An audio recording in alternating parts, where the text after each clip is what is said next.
Today on Locked On Red Wings, Axel Sandin-Pellikka and Emmitt Finnie score their first career goals as Detroit beats Tampa in overtime, then Edmonton in regulation to start 5-1, riding a 5-game winning streak.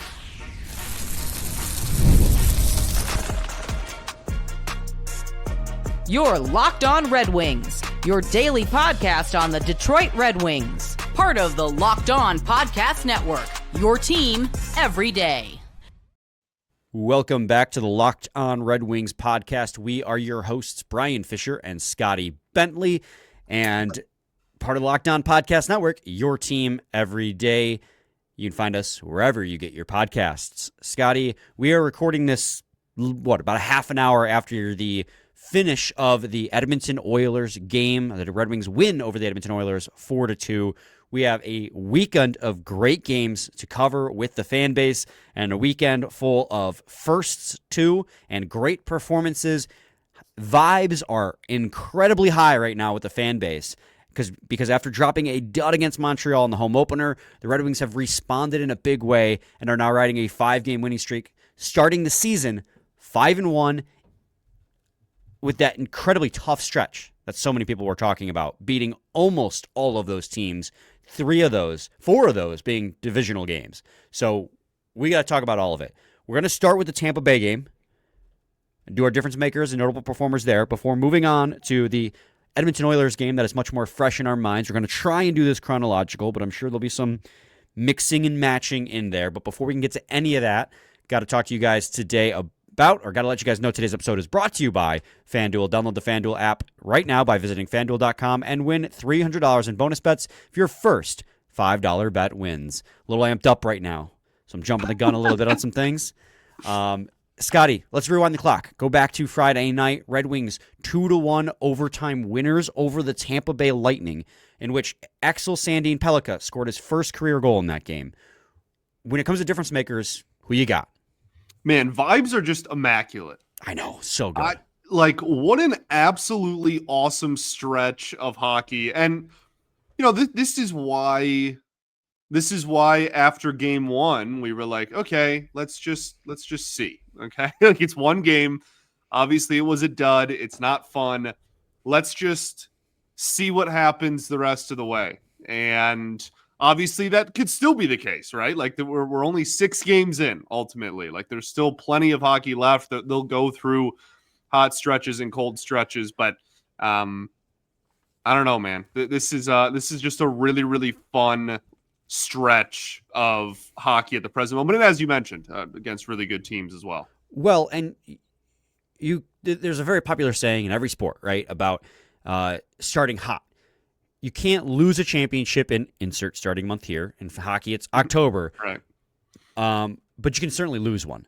So the Red Wings starting hot here can go a long way to breaking that playoff drought. Because if they had started cold, it's an uphill battle throughout the rest of the season. And they started cold last year. And that entire season felt like an uphill battle. Starting out 5-1 and getting 4 victories against divisional opponents at that as well, and then another one against the team that's gone to back-to-back Stanley Cup finals and has the best player in hockey on their team. That's a huge confidence booster. And I mean, I think a lot of the props goes to a certain few players, at least in this weekend especially, sure. And that brings us again to that difference maker. Because which I just didn't answer, by the way. You're good. You know what? Your question sucks. Let me just answer my own question. Apparently, you're fine. I didn't give you an opportunity to riff right off the bat because this is the downside to this too, Scotty. Having 2 great games to cover in one episode it kind of sucks because we could talk at length about each of these individual episodes separately. So, but because they're both great games, we got to combine them. To help with that a little bit, I will you allow me to cheat? Sure. Okay. You cheat all the time. Great. I am going to have the same difference maker for game 1 and game 2 that we discussed today. So I'm just going to say, I think it's one player, and I think that there's a lot of factors, and we will talk about a lot of the notable performances, but I think that there is a very real, if not winning argument that in both of these games individually, Dylan Larkin was one of, if not the best player on the ice. And I think that it is, I said this over the summer. I don't want us to get Dylan Larkin fatigue. Like, it's just like, oh, he's been here forever. We know he's going to put up about a point a game and whatever. It's just like we have to realize, he's on I think he's got a point in every game, or he's on a 5-game point streak at least. Brother, he's on a 6-game point streak. Yeah, he's got 11 points in 6 games. Well, and he had 4 against Edmonton. He had 4 on Sunday alone, 2 goals and 2 assists in that game. But I think the biggest thing for me was not only is he producing a ton offensively, obviously, but defensively, he looks fantastic as well. On Sunday, there was a shift that he had where he goes out there with the top line. They both teams have opportunities. They go back and forth a little bit. Then Larkin goes for a zone entry, passes it across the ice. This is like 6 minutes left in the game. Across the ice to Lucas Raymond, who has removed himself from the ice for a line change. Okay, so he passes it across the ice and nobody's there. His line all goes off for a line change. He starts circling back toward the bench instead of just strolling to the bench and taking his line shift. He then circles back around to be a part of the forecheck, goes really hard in the neutral zone toward the puck handler. I forget who had the puck on their stick for Edmonton. Pokes the puck away, then passes it to the new line, and then goes off the ice and allows for the line change. Like, that kind of stuff is just, that doesn't end up in the box score necessarily. And his box score was still the best of like either team in both of these games, you could argue. So I want to make sure it's really driven home. He had such an unbelievable weekend on both sides of the ice, offensively and defensively, and in both of these hockey games. I think there's a very real argument he was certainly the best player on the wings, if not just the most productive player for all 3 teams that we're talking about this weekend. Well, and then too, against the Edmonton Oilers, he was matched up against the McDavid line. Yeah, the entire game. Right. He played 17 minutes of his ice time at 5-on-5 against Connor McDavid and came out with a 4-point night. So he had an incredible weekend. Obviously, he has 11 points in 6 games to start the season, a 6-game point streak at that. Almost had a hat trick in this game, hit the post. One fan thought it was a hat trick. There was Tuke on the ice. I love that, though. It was hilarious. He had a great game. My difference maker, at least for the Tampa game, Scotty, is going to be John Gibson, though. I 100%. Think that was the first time he had played since the Montreal game, in which he allowed, 5-13 or something along those lines. You needed a bounce back performance, especially since you were going away from Cam Talbot, who had been playing so well. You needed to give Cam Talbot a rest, but there are a lot of people in the Red Wings fan base, not that anyone in the Red Wings organization cares what the fans think, but they'll say, ride the hot hand. But Cam Talbot is 38 years old. You have to be able to give him breaks if you want his level of play to stay up that high. We saw it last season. He got worn into the ground. So John Gibson comes in against the Tampa Bay Lightning team, which is, albeit kind of like Florida, was banged up, missing Kucherov. But the Red Wings are missing Raymond. So, I mean, both teams missing key players. And he was lights out. He put a goal saved above expected against the Tampa Bay Lightning of 3.17. He had 31 saves in that game for a 969 save percentage. Over 60 minutes, right? Like overtime, obviously. That's over 60 minutes of ice time, too. And I think the win against Edmonton was his first win against Edmonton since 2022, I believe they were saying on the broadcast. Yeah. And he faced a lot lighter of a workload in that game against Edmonton. Detroit did not let up off the brakes like they did in the third period of the Tampa game. But both goals that he allowed, I don't think there's anything you can ask him to do more. That first tip by Philp was nasty. It went from one side of the net to the other on the redirection. And then the second one was a slam dunk backdoor goal by Leon Draisaitl. He faced a lighter workload. He played fine in the second game as well. So John Gibson's my difference maker, at least for the Tampa Bay game, because, played great. Yeah, and I'm right there with you. You know, if I wasn't cheating, then he would have been in consideration for me too. Like he had a absolutely unbelievable performance. And again, we talked about it at the end of last week. Like that is needed. As you just mentioned, Talbot's been great. We literally saw last season that Talbot can be really, really good, even dominant in short stretches. but this is not a guy at his age that you should be relying on over 82 and should be relying on, every other night or whatever over a full season. So it's needed. It was great. He was fantastic. He was a huge reason why this game ended up going into overtime. And thankfully, the offense was able to pick him up in OT and get the win. So, yeah, fantastic performance. Hopefully the first of many for John Gibson in a Red Wings uniform. And who scored the OT winner?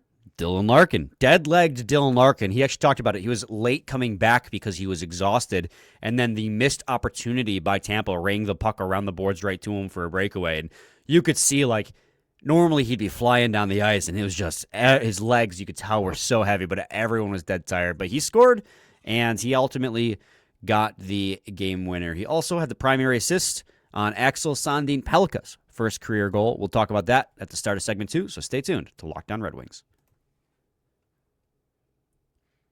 Got to talk to you guys today about Monarch Money. Let's be honest, most of us can't even name all our financial accounts, let alone what they're worth. Between 401ks, savings, and investments, it's easy to lose track, and that can mean leaving money on the table. That's why I started using Monarch, an all-in-one personal finance tool that brings your entire financial life together in one clean, easy-to-use interface on your laptop or your phone. Don't let financial opportunity slip through the cracks. Use code LOCKEDONNHL at monarch.com for 50% off your first year. That's monarch.com, code LOCKEDONNHL for half off your first year.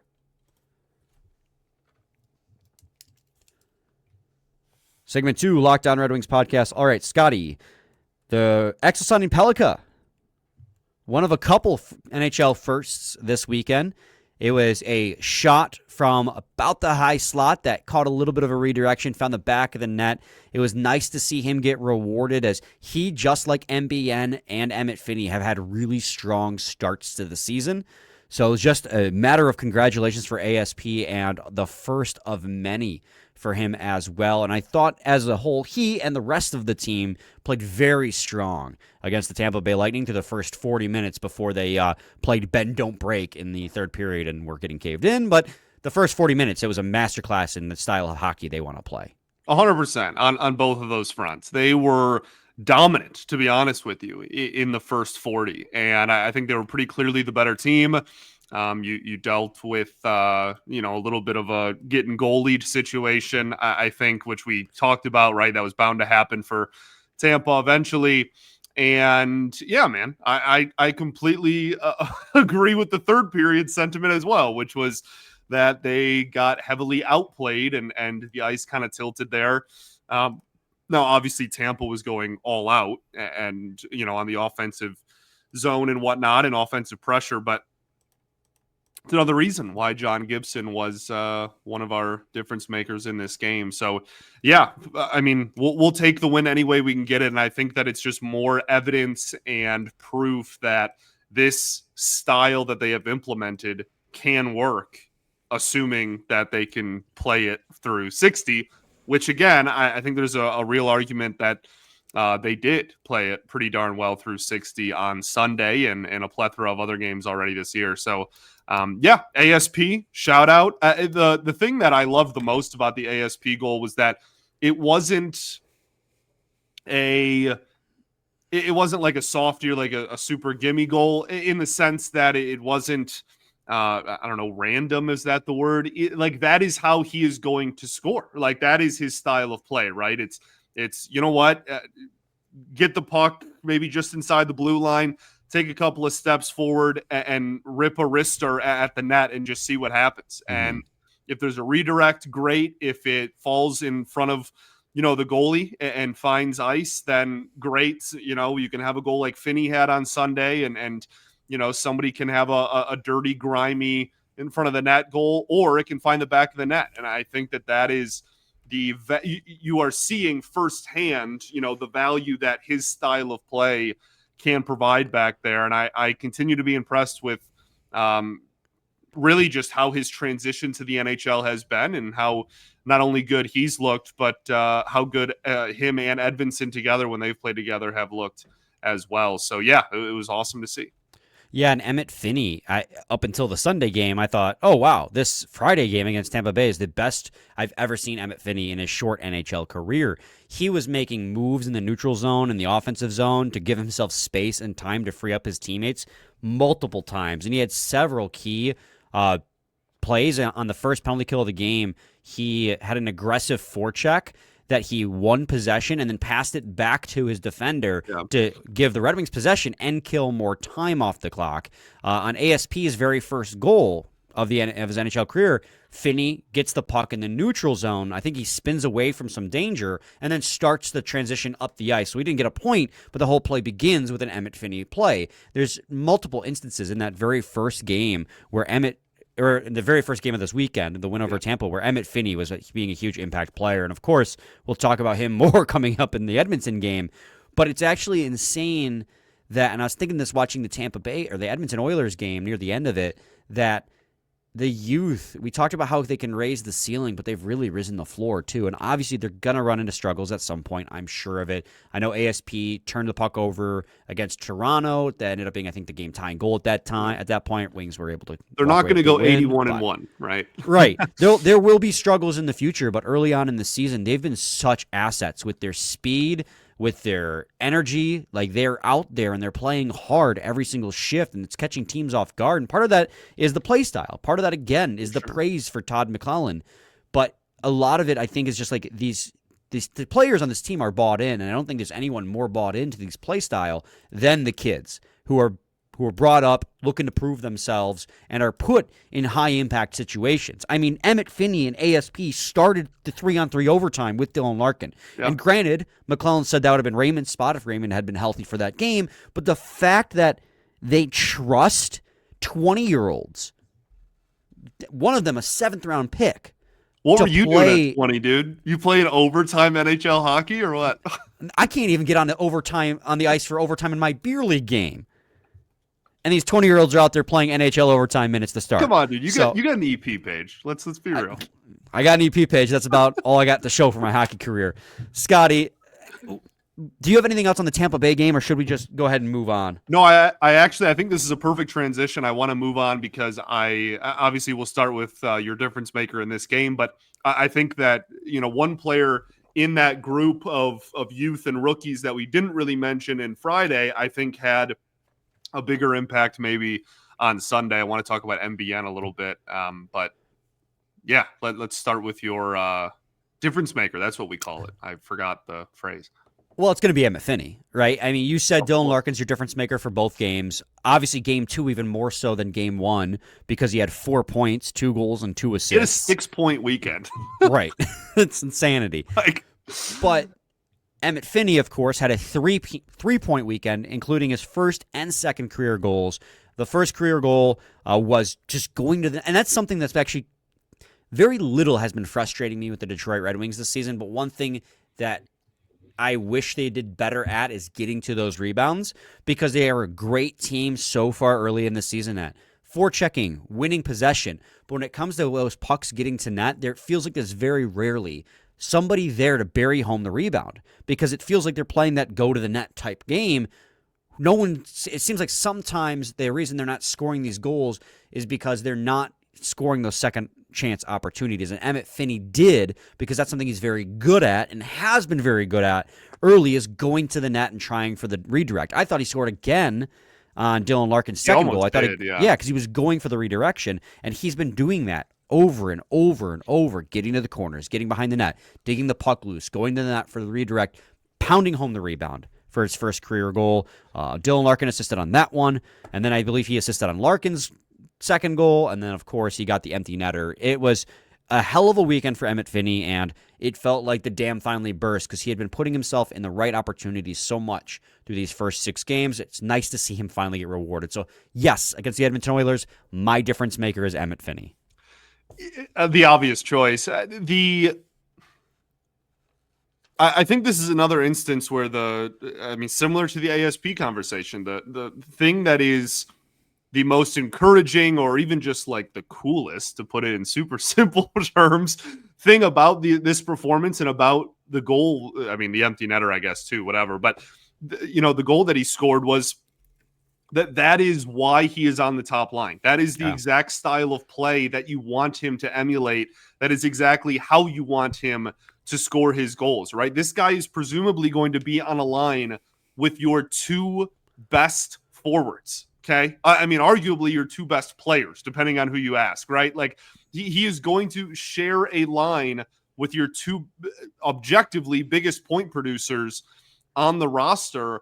You want him to be the guy that will go into corners and will crash the net and get deep and make sure that if there is a rebound opportunity, or if the puck does find itself at the feet of everybody in front of the net, or if, he does get the puck on his stick in the crease, that he's able to do something like that. And I think that is, again, the most, maybe reassuring is the word I'm looking for. Part of that performance is like, yes, that is literally all we want you to do. And you're crushing it. And he has been crushing it since camp, and obviously throughout the preseason. And now it's translated to the regular season as well, man. It is just absolutely beautiful.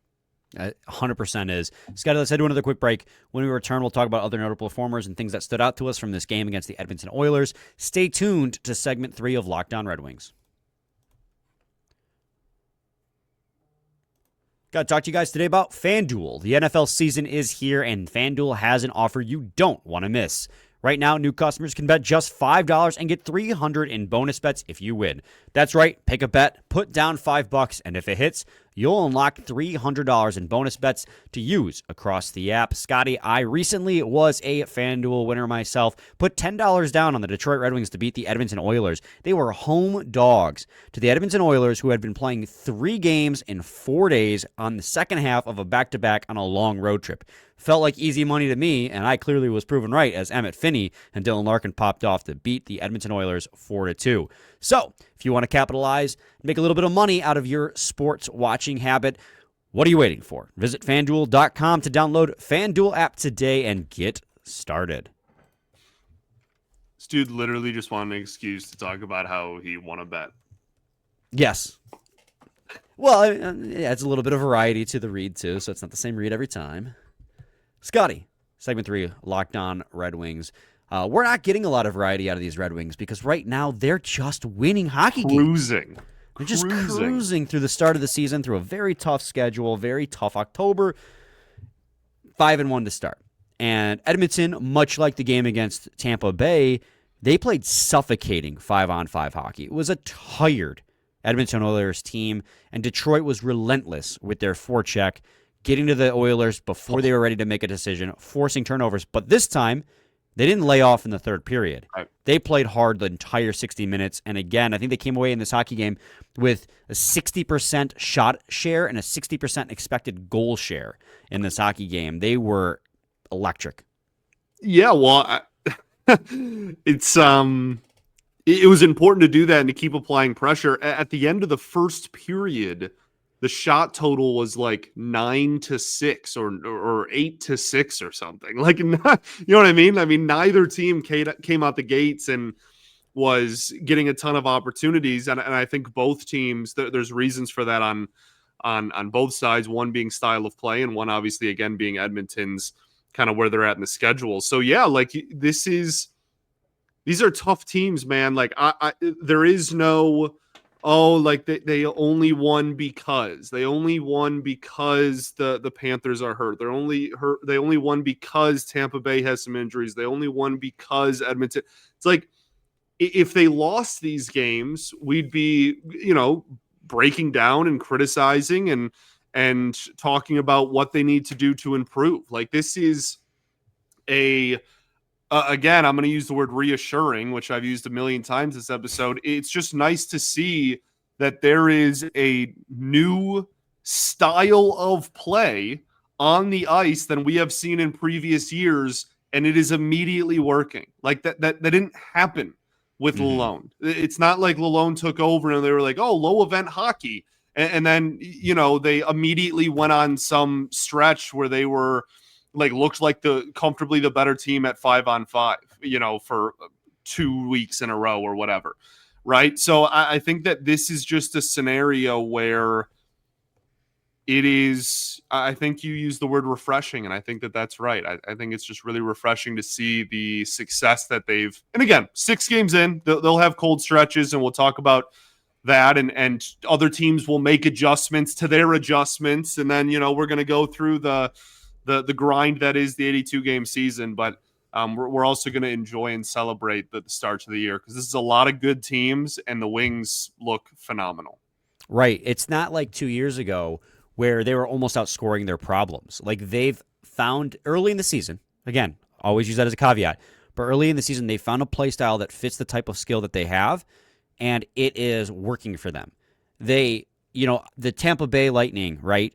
If you look at that game overall, the overall statistics are going to say Tampa Bay was the better of the two teams.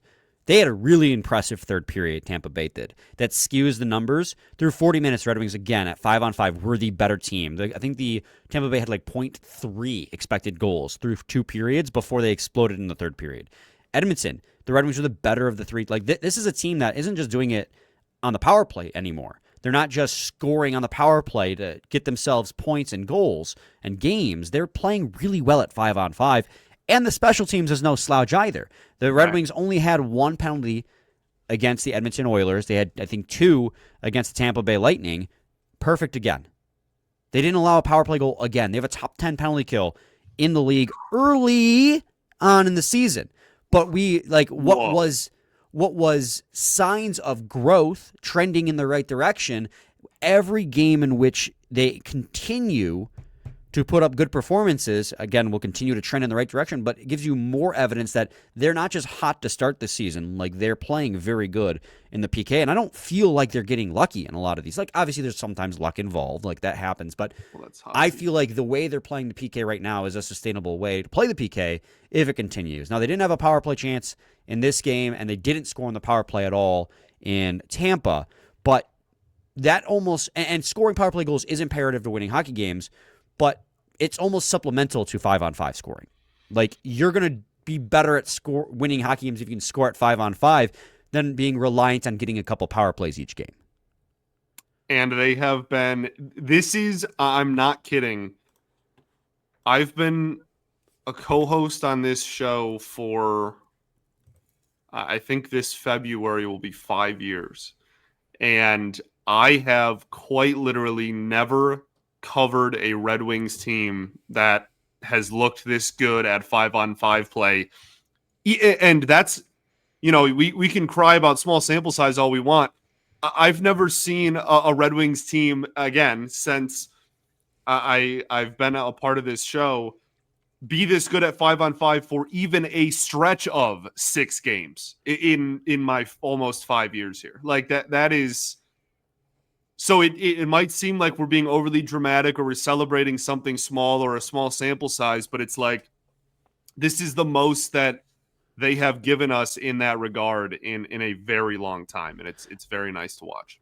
And analytically speaking, they've only been outplayed in one game, and that's the Tampa Bay game in which the Toronto game in which Cam Talbot stood on his head. Right. Even that terrible Montreal game, that was defensive breakdown after defensive breakdown, which they've since cleaned up. They did carry most of the play. They just could not stop shooting themselves in the foot with out-of-man rushes. But, Scotty, injuries. You've been talking about teams being injured. Raymond did play on Sunday, and he actually played a pretty good game for being very clearly still not 100%. Yeah. He was the third best Red Wing according to Hockey Stat Cards on a very impactful top line. Obviously, Larkin and Finnie both scored twice. So it's going to, I think, helpfully skew Raymond towards the positive direction with his 2 line mates. But I think there was, and I think it was Prashant or Sean or Max, one of those 3 guys who have pointed out, like, there is maybe there was like added internal pressure on Raymond to play, not internal as in like organization, but on himself to play with Kane being out, who crashed into the boards hard late in the third period or overtime against Tampa Bay. Because if both Raymond and Kane are out, that really hurts your not just your 5-on-5 play, but especially your power play, which, of course, they didn't get a power play in that game, but they didn't know that going in. So Raymond stepping up and stepping back in the lineup was, one, a giant relief for Red Wings fans because you need Lucas Raymond on the ice. Of course, we would prefer him to be 100%, so hopefully with 2 days off, he can heal up and stay off the ice a little bit. But hoping here that Patrick Kane's injury is not long time either. as we haven't heard really anything about that other than he's getting more look tests done. Yeah, that, I mean, knock on wood, but I feel like if it was a long-term thing, we probably would have known it a lot, like right away. Like it'd be like, oh, like this is broken or this is, whatever. Like We'll see. Yeah, we'll see. I hope it's not long term, but we'll have to wait and see. Hopefully Raymond has some extra time here to heal up and get back to closer to 100%. Scotty, we did see some interesting lines on Edmonton because of that, though. Michael brandsegg-nygard got promoted to the second line with Kat and Casper. I think he looked solid too, man. He had a good game. He did. He had a lot of opportunities to shoot the puck. A lot. And I felt like every single one of his shots got deflected or blocked. And I'm just like, you can feel it from him. He wants that to score that goal. But I like the look NBN gives the top six now, or the second line. It does give you two shooters in DeBrincat and NBN. So obviously there'll be some like chemistry to work out there, but it also makes them significantly better defensively by way of having another two-way player. And DeBrincat, for what it's worth, has had an incredible season defensively so far. They brought it up on the broadcast, but he actually made several great defensive plays in the first game against the Tampa Bay Lightning this weekend. So, obviously you want Kane to stay healthy and Kane to come back so he can continue to play on that second line. But in the meantime, I think NBN is a good choice to play on that second line. And if they can get some kind of chemistry going, and by the looks of the game against Edmonton, there's that possibility that it's going to be pretty good. That could be a second line you could be able to deploy a little bit more defensively than you would if, Patrick Kane were out there. So obviously, best case scenario is Kane's there because having Kane and NBN is better than just having NBN. But it gives you maybe a different idea of deployments. Yeah, and depth and versatility, man. That's again something that this year's team appears to have, and something that the Red Wings have not had in at least to this extent in quite some time. Yeah, and then finally, Scotty, they did shake up the bottom six as well. They didn't just promote NBN to the second line; they broke up the third line altogether, making Comfort the center, and I believe giving him, I'd have to double check on the actual lines. Hold on one second so I don't get these wrong. So you had JT Comfort, Mason Appleton, and Jonathan Berggren as your third line. And then you had Andrew Kopp, Michael Rasmussen, and JVR as your fourth line. So giving Andrew Kopp the fourth line and JT Comp the third line, giving you better center depth down the middle because Michael Rasmussen was not cutting it, made for both those lines having, I think, a better impact. Again, still not scoring goals, which was an issue. The third line, as good as they were as a matchup line, just had no finishing skill. And Michael Rasmussen, again, man, puts himself in the right opportunities, but plays just die on his stick. He had a couple opportunities. Same with Andrew Kopp. He had a one-on-one and just crashed, just like bull in a china shop, just like crashed forward and gonna hope that something happened. Yeah. I feel bad, too, because I don't even think, especially with Andrew Kopp, I think Andrew Kopp's playing well, but he just has zero finishing skill. Yeah. And if he can't start finding the back of the net when he puts himself in those favorable positions, people are going to continue to turn on him. I'm like, he's playing good hockey. He just can't score, man. Michael Rasmussen had a good game, too, and he just couldn't score. He had a couple huge opportunities, but yeah, we got a new look to the bottom six. I'm okay with it because the bottom six hadn't really been providing offense because you look at when those goals happened from the bottom six, right? JVR got sprung for a breakaway. That was special teams? No, I don't know if that was special teams or not. So you got one goal there, assuming that was 5-on-5 play. I can't quite remember. But both of Appleton's goals, they happened when he got pushed up to the top of the lineup. Kopp's goal was an empty netter.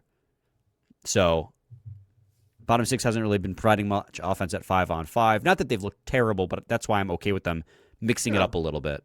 Sure. Yeah, and we knew that third line was going to have some sort of a shakeup, when injuries started happening anyway. So, yeah, well, I mean, we'll keep an eye out for it. But I think the silver lining is even if they aren't putting the puck in the back of the net, they are maintaining the system of getting the shot shares, at least when they're on the ice, right? Like they're getting opportunities. There isn't a line that's being completely caved in on a consistent basis from game to game. And I think that is That's really what you're asking for out of your bottom. Now, again, you would love for them to produce more point wise. Obviously, that's the whole point. But I do think that at least having the confidence that, no matter who's out there, the system is going to stay intact is reassuring. Through 6 games, the Red Wings are 9th in the league in expected goals share at 5-on-5. Yeah. Top 10 team in expected goals share. Detroit Red Wings. Who would have thought? Who would have thought? Scotty, we'll be back with a new episode tomorrow. Do you have any final thoughts? We ball, baby. We do ball. Same time, same place. It's your team every day.